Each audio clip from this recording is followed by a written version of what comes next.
If you're looking for an affordable electric bike and you've come across the Jasion EB5 Ultra, you're probably wondering if it's actually worth your money.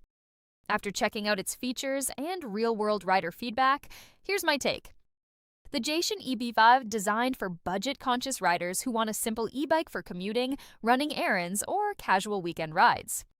It comes with a removable battery, pedal assist, throttle mode, a Shimano 7-speed drivetrain, and a top speed of around 20 miles per hour.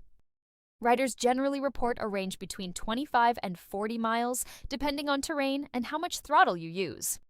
What I like most is the value. For the price, you get a comfortable ride, decent front suspension, and enough power for flat roads and light hills. It's also beginner-friendly and easy to get used to. That said, it's not perfect. The motor can feel underpowered on steep climbs. Some riders mention needing brake or gear adjustments after assembly, and the overall build quality reflects its budget price point. So, is the Jasion EB5 Ultra worth buying? If you want an affordable entry-level e-bike for everyday riding, I'd say yes. Just keep your expectations realistic, and you'll likely be happy with what you get.